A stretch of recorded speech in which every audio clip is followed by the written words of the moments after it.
Bismillahirrahmanirrahim. Assalamualaikum warahmatullahi wabarakatuh. Kami dari kelompok 11 ingin mempresentasikan hasil dari kelompok kami. Materi tentang akuntansi untuk perusahaan manufaktur. Anggotanya Kavita Oktavianda 2116010034, Iwayan Sembar Arimba 2116010035, Fitri Handayani 2116010036. Baiklah, langsung saja, silahkan disimak.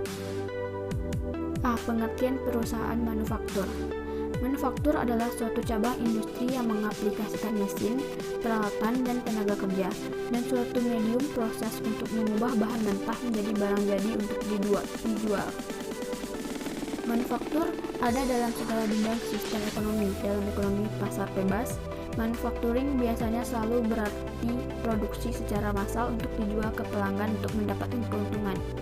Contoh permasalahan dalam pengembangan produk manufaktur. Sebagai contoh permasalahan dalam perencanaan dalam pembuatan produk manufaktur, berikut ini diilustrasikan bagaimana permasalahan di dalam perancangan dan pembuatan paper chip. Paper clip, benda yang sangat sederhana yang kita jumpai sehari-hari, dikembangkan pertama kali oleh Johan Feller, seorang warga negara Norwegia, dan menerima hak paten pada tahun 1901. Contoh di atas adalah contoh berbagai masalah di dalam produksi suatu produk yang relatif sederhana. Pada produk-produk lain, mungkin akan menjumpai masalah-masalah yang jauh lebih rumit, terutama bila produk tersebut melibatkan teknologi tinggi dan diproduksi dalam jumlah banyak sehingga melibatkan banyak mesin, fasilitas maupun tenaga kerja. Sebuah mobil misalnya terdiri dari sekitar 15.000 komponen. Pesawat terbang transportasi CSA terbuat dari lebih dari 4 juta komponen, dan pesawat Boeing 747-700 terbuat dari 6 juta komponen. Semuanya dibuat dengan bermacam-macam proses yang disebut manufaktur atau manufacturing. Dengan demikian bisa dibayangkan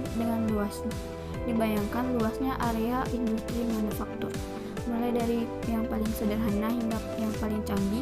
Bagi kebanyakan negara industri, manufaktur merupakan tulang punggung perekonomian. Sebagai aktivitas ekonomi, manufaktur menyumbang 20 hingga 30% nilai dari produk dan jasa yang dihasilkan di suatu negara. Kenyataan itu telah membuktikan bahwa peluang sarjana teknik manufaktur masih terbentang luas. Jenis-jenis perusahaan manufaktur. Manufaktur adalah komponen besar dari ekonomi modern. Semuanya dari merajut untuk ekstraksi minyak untuk produksi baja berada di bawah deskripsi manufaktur. Daftar ini akan menyederhanakan ke dalam 6 sektor umum. 1. Pakaian dan tekstil. 2. Minyak kimia dan plastik. 3. Elektronika, komputer dan transportasi. 4. Makanan pangan, pertanian dan peternakan. 5. Logam. 6. Kayu, kulit dan kertas. C. Karakteristik perusahaan. Karakteristik perusahaan manufaktur memiliki sifat yang berbeda dengan jenis perusahaan jasa. Konsep perbedaan karakter ini menjadi salah satu hal yang menyebabkan perbedaan strategi kedua jenis perusahaan ini memiliki perbedaan. Beberapa karakteristik perusahaan manufaktur menurut teori adalah sebagai berikut. 1. Produk yang dihasilkan bisa dilihat secara kasat mata atau memiliki wujud. 2. Konsumen yang tidak memiliki peran dalam proses produksi sebuah perusahaan manufaktur. Dalam karakteristik perusahaan manufaktur ini, konsumen hanya akan menikmati hasil produksinya saja. 3. Konsumen bisa menilai suatu produk saat belum menggunakan produk termasuk atau juga setelah menggunakan produk tersebut. 4. Untuk proses penyampaian pada konsumen bisa dilakukan tanpa memerlukan kontak fisik. 5. Adanya ketergantungan konsumen untuk mencari produk yang ada, sehingga produsen memiliki kewenangan mutlak untuk menyediakan jumlah barang di pasaran ini. Hal ini berdampak pada harga jual di sebuah produk, karena makin sedikit barang yang tersedia, makin tinggi harga produk tersebut jika permintaan tidak berkurang. Biaya manufaktur atau manufacturing cost. Biaya-biaya yang terjadi dalam perusahaan manufaktur selama suatu periode disebut biaya manufaktur atau manufacturing cost, atau lebih dikenal dengan biaya pabrik. Pada dasarnya, biaya pabrik dapat dikelompokkan menjadi A. Biaya bahan baku atau raw material cost, yaitu biaya untuk bahan-bahan yang dapat dengan mudah dan langsung diidentifikasikan dengan barang jadi. Contohnya bahan baku adalah kayu bagi perusahaan mebel atau tembakau bagi perusahaan rokok. B. Biaya tenaga kerja langsung atau direct labor cost adalah biaya untuk tenaga kerja yang menangani secara langsung proses produksi atau yang dapat diidentifikasikan langsung dengan barang jadi. Contohnya buruh langsung adalah tukang kayu dalam perusahaan mebel atau pelinting rokok dalam perusahaan rokok. C. Biaya overhead pabrik atau overhead cost adalah biaya pabrik selain bahan baku dan tenaga kerja langsung. Biaya ini tidak dapat diidentifikasikan secara langsung dengan barang yang dihasilkan.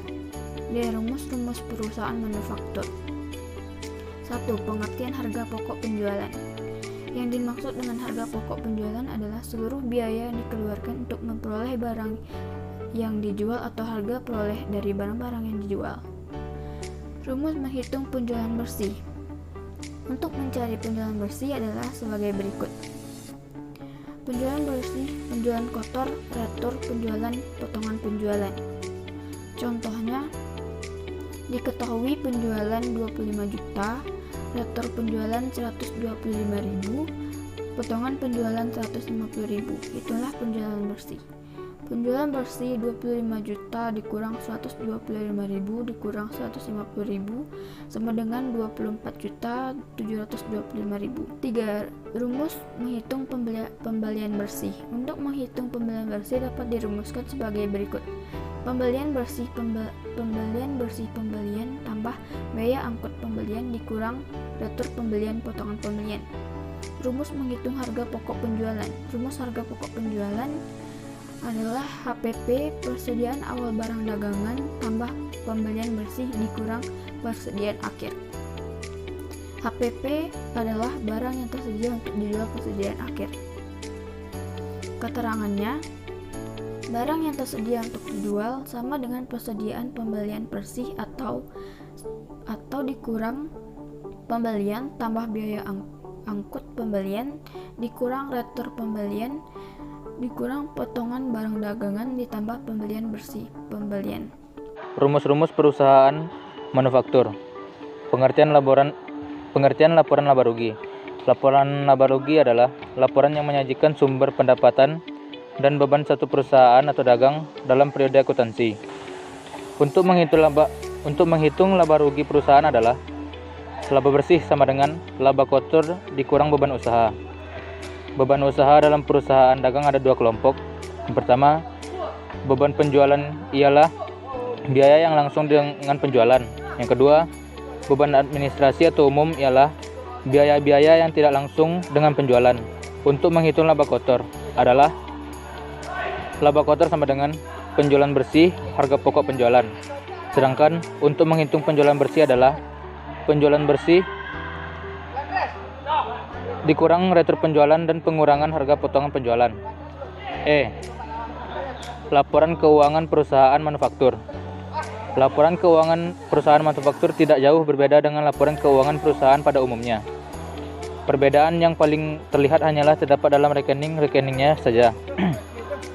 Perbedaan rekening tersebut terutama karena perusahaan manufaktur melakukan proses pengolahan bahan mentah menjadi bahan jadi.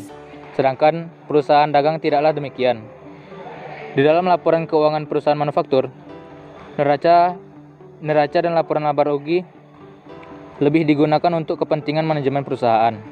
Sementara laporan posisi keuangan digunakan oleh pemilik perusahaan manufaktur. Dikurang keterbatasan laporan keuangan.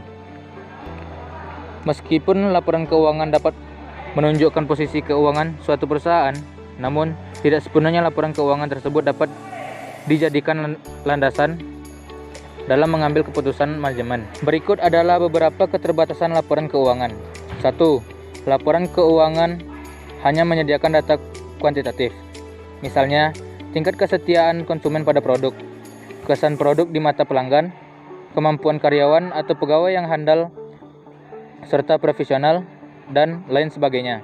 2. Laporan keuangan berisi istilah-istilah yang bersifat teknis. beberapa istilah teknis tersebut lebih sering ditemukan dalam laporan keuangan perusahaan manufaktur.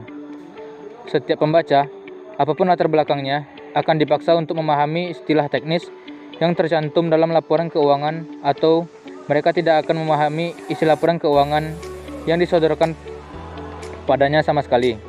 3. Adanya beberapa variasi metode perhitungan. Hal ini dapat memberikan kesalahpahaman antara akuntan yang menyusun laporan keuangan dan pemakai laporan keuangan. Beberapa variasi metode perhitungan tersebut setidaknya muncul pada metode perhitungan penyusutan aktiva tetap. 4. Laporan keuangan mengacu pada data-data historis yang telah terjadi di masa lampau. Hal ini menyebabkan laporan keuangan tidak dapat dijadikan sebagai satu-satunya sumber rujukan informasi dalam memutuskan suatu kebijakan. 3. Bagian laporan keuangan. Laporan keuangan perusahaan manufaktur terdiri dari 3 bagian: neraca, laporan laba rugi, dan laporan arus khusus.